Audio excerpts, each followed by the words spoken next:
नमस्कार, मैं हूं ऋषिकेश कुमार। 12 जून आज़ाद हिंदुस्तान के लोकतांत्रिक इतिहास के लिए काफ़ी महत्वपूर्ण दिन है। 12 जून 1975 जब देश की तत्कालीन प्रधानमंत्री इंदिरा गांधी उत्तर प्रदेश के रायबरेली से लोकसभा का चुनाव लड़ रही थी और उस वक्त इलाहाबाद के हाई कोर्ट जगमोहन लाल सिन्हा ने उनके चुनाव को अवैध घोषित कर दिया था।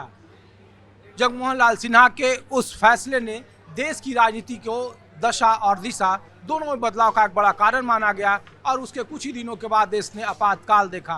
51 साल बाद दरअसल मैं उस तारीख की चर्चा इस वजह से कर रहा हूं कि सरकार ने 12 साल पूरे कर लिए हैं और 2026 के देश की राजनीति में अब कहा जा रहा है कि कई सारे संवैधानिक संस्थाओं को लेकर राजनीति के केंद्र में एक नई बहसों का दौर छिड़ा हुआ है। मसलन मीनाक्षी नटराजन के राज्यसभा उम्मीदवारी पर सुप्रीम कोर्ट के में याचिका खारिज होने के बाद भी विपक्ष और सत्ता पक्ष के बीच में खास करके न्यायालयों के अपने आदेशों का, संवैधानिक संस्थाओं का अपने अपने तरीके से उसे परिभाषित किया जा रहा है, अपने अपने तरीके से उसे अपने पक्ष में कोई उसे निष्पक्ष बता रहा है तो कोई इस पर पक्षपातपूर्ण रवैया अपनाने का आरोप लगा रहा है। मीनाक्षी नटराजन ने याचिका खारिज होने के बाद कहा कि चुनाव आयोग और मध्य प्रदेश की सरकार के बीच में साठगांठ है। सरकार के 12 साल पूरे हो गए हैं तो आम लोग इस तरीके के न्यायालयों को लेकर, संवैधानिक संस्थाओं को लेकर, सरकार के 12 साल के काम काज को लेकर क्या सोचते हैं। आपको मैं दिल्ली के कॉफ़ी हाउस में लाया हूं। बुद्धिजीवियों का एक बहुत बड़ा ये केंद्र रहा है शुरू से, आज़ादी के पहले और आज़ादी के बाद भी।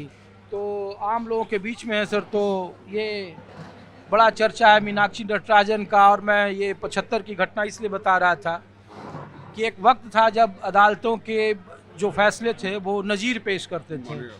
अब अदालतों के फैसले पर अब देखिए कोई कह रहा है कॉकरोच पार्टी डिजिटल आंदोलन खड़ा कर दिया। तो कैसे देख रहे हैं, सरकार 12 साल का जश्न मना रही है। देखिए, इनका शुरू से ही ऐसा ही स्वभाव रहा है। सरकार के अगेंस्ट बोलना, सरकार के अगेंस्ट चलना, यही इनका रास्ता अपना ढूंढते हैं। इनका इस समय इनकी हालत ख़राब हो चुकी है। सारी पार्टियां, जो ममता भी आ रही है बीच में, नटराजन का ये कर दिया। जब सुप्रीम कोर्ट ने उसको रद्द कर दिया है तो ये हमेशा इसी पे ब्लेम लगाते हैं या बीजेपी ब्लेम लगाते हैं। इनका काम ही यही रह गया है। इनको अपने बस में इनके कुछ है नहीं, कुछ कर नहीं पा रहे, उठ नहीं पा रहे। ये उठने के लिए रास्ता ढूंढ रहे हैं, यही सब है और कुछ नहीं। संवैधानिक संस्थाएं या जिस पर लोग की चुनाव आयोग को लेकर, कभी सुप्रीम कोर्ट को लेकर, मैं तो बोल रहा हूँ ना, इनका काम ही ब्लेम लगाने का, उनके ऊपर ब्लेम लगाना इनका काम है और वही काम ये कर रहे हैं। जब एक आम आदमी अगर एक डिसीजन मानता है, ये डिसीजन मानते ही नहीं, ना सुप्रीम कोर्ट का मानते हैं, ना हाई कोर्ट का मानता है, ना किसी उसका मानते हैं, ना किसी संवैधानिक से उसका बोलते। इनको मानने का वो है ही नहीं, आदत ही नहीं रही। कर रहे हैं सर नहीं, ये तो बात सही है। Always they are pointing some fault और कोई रीज़न तो बताते नहीं है। और अभी जिसका आपने जिक्र किया है नटराजन का, तो कोर्ट फैसला दे ही रहा है उसमें, तो जो कोर्ट फैसला देगा दैट विल वैलिड ओनली। उसके अगेंस्ट आप बोलते रहें, उससे क्या फ़ायदा है।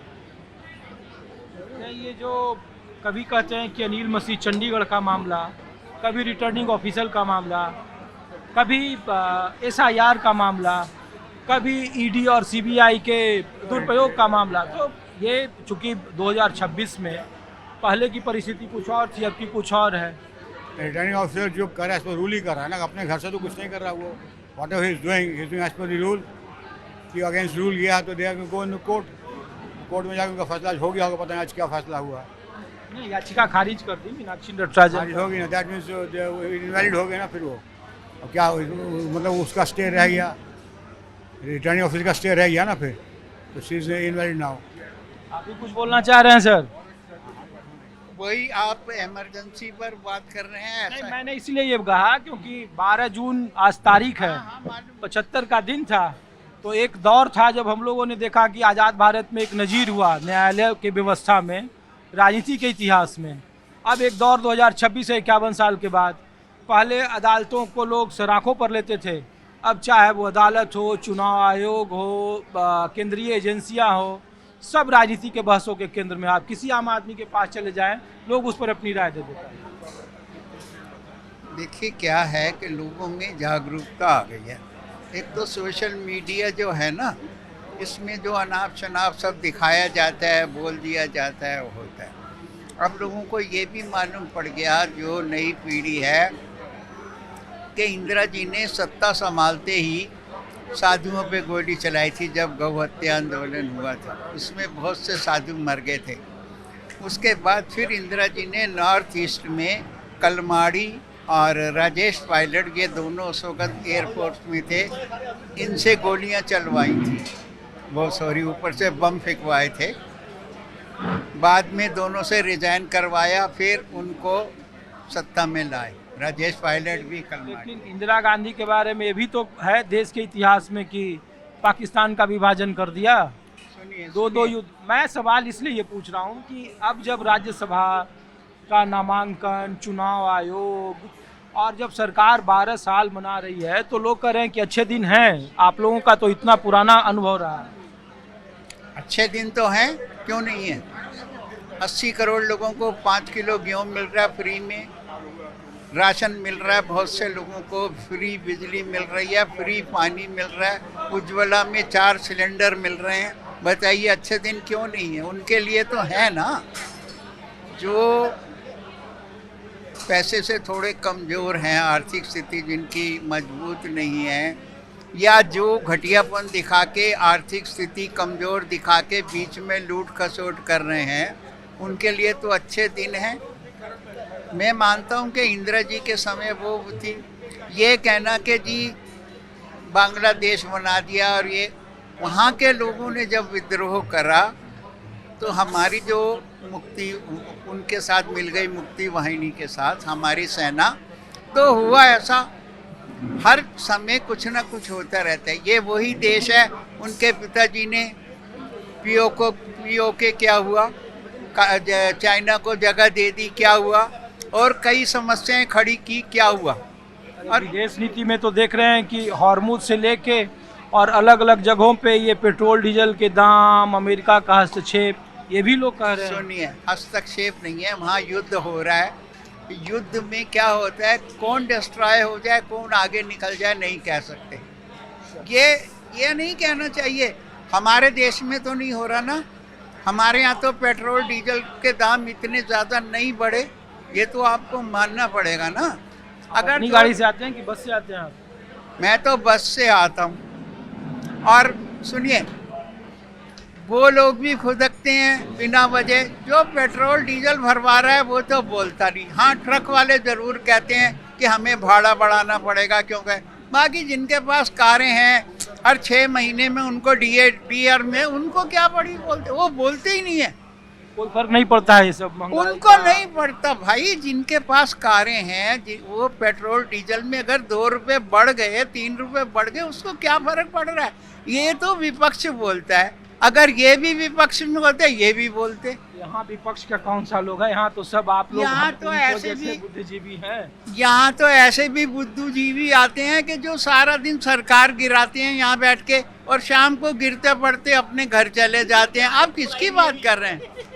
बताइए सर। सर मैं ये कह रहा हूँ, जैसे आपने नटराजन जी का इशू छेड़ा है।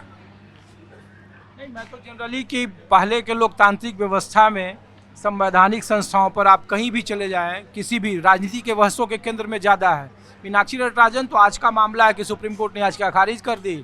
उन्होंने कहा कि नहीं, ये चुनाव आयोग और राज्य सरकार का साठगांठ है। इसके अलावा भी देखिए कई इश्यूज़ हैं जो सबसे जरूरी हैं। चाहे आपका चैनल है, और भी चैनल्स हैं, न्यूज़ चैनल्स हैं, आप जैसे रिस्पेक्टेड प्रेस रिपोर्टर्स हैं। यूजीसी का जो इशू है, कोई भी चैनल, कोई भी प्रेस रिपोर्टर कहीं इशू नहीं छेड़ता। कितना ज्वलनशील इशू है ये यूजीसी का। अभी जो उसका जो स्टे हुआ है, हमारी बीजेपी गवर्नमेंट, मैं अनभक्त हूँ बीजेपी का और मरते दम तक रहूँगा, पर इसने जो यूजीसी में जिसने इन्होंने किया है, आप देखिए क्या होगा जनरेशन का।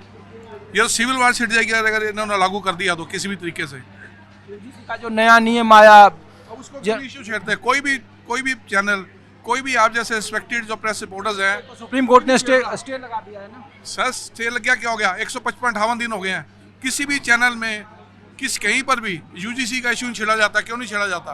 कितना ज्वलनशील इशू है ये। अब ये देखिए आप, लोग तो ये कह रहे हैं कि लाखों की तादाद में नीट के बच्चे हैं और जिनके पेपर लीक का मामला है, लेकिन जिसको लेकर कॉकरोच जनता पार्टी ऐसा एक डिजिटल प्लेटफॉर्म तैयार हो गया देश के चीफ जस्टिस के एक छोटा सा व्यंग की वजह से। व्यंग्य वो तो देखिए, वो काकरोच पार्टी से मेरे को कोई लेना देना नहीं। इशू पे मैं बोल रहा हूँ कि 3 घंटे के बदले 3 घंटा 15 मिनट का वक्त दिया गया, जो 21 जून को पेपर होने वाला है नीट का। पेपर लीक के मामले सर पहली बार तो नीट भी नहीं पेपर लीक हुआ नहीं, पहले भी हुए हैं पेपर नीट के लीक।